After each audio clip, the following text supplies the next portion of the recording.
Hello, everybody. I'd like to introduce myself. I'm Time Raider, and I'm going to be doing a segment called Raiders Reviews.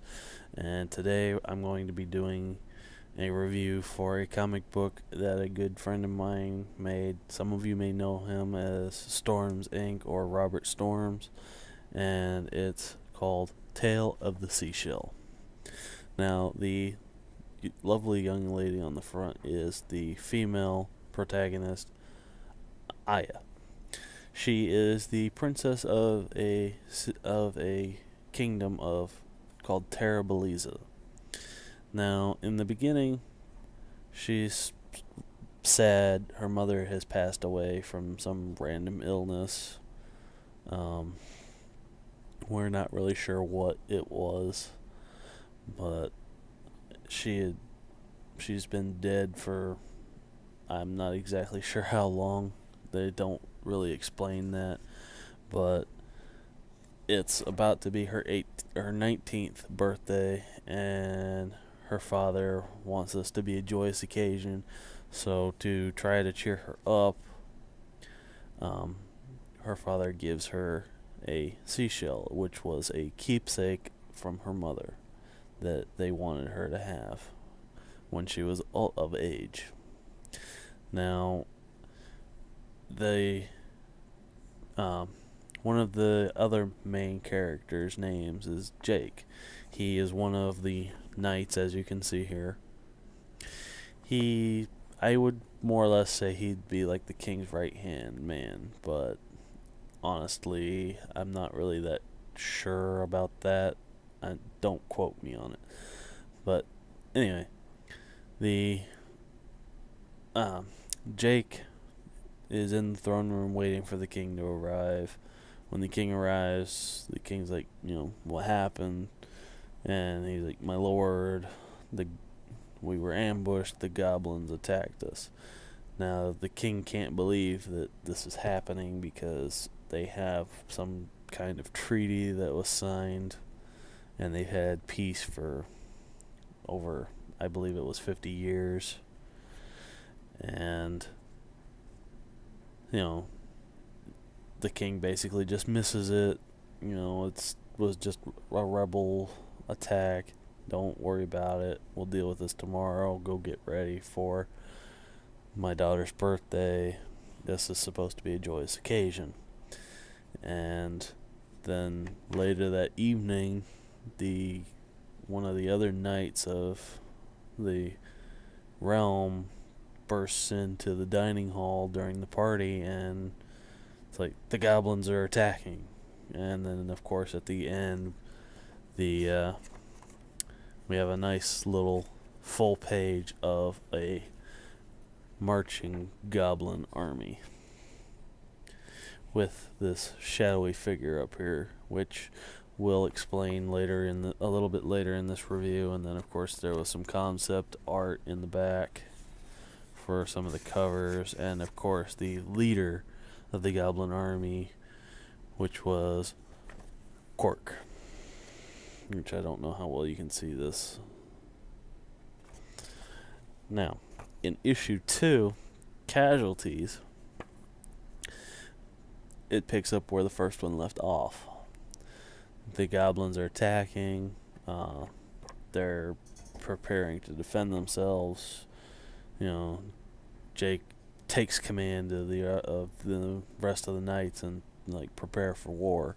Now, the goblins are marching in on the city and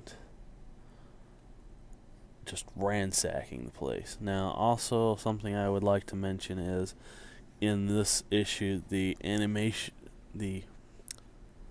illustration style has changed a bit.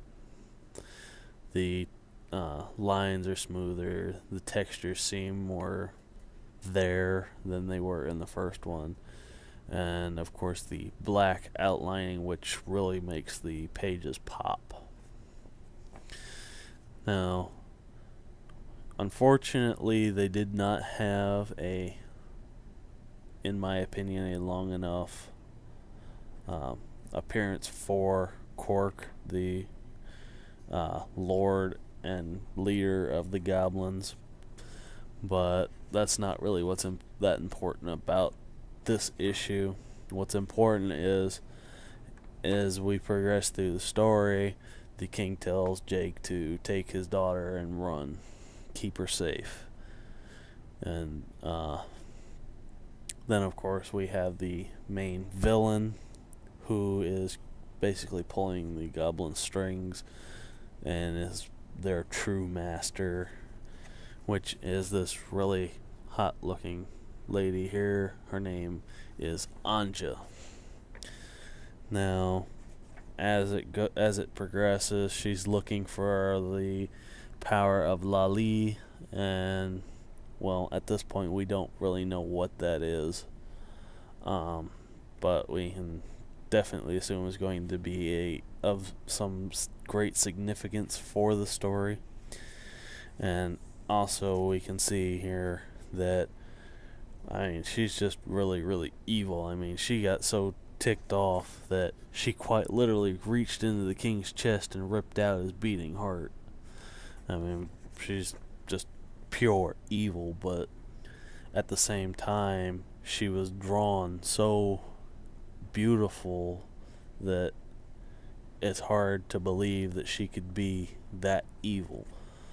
But I guess we'll find out a little bit more about her character as time goes on.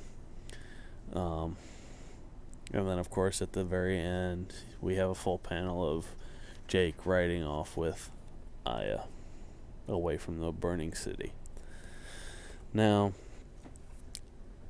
if you liked a manga style of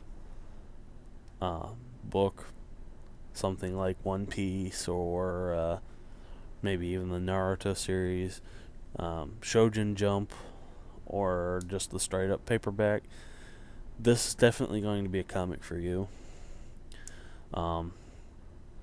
Contrary to standards, it's not a back to front, it's a front to back,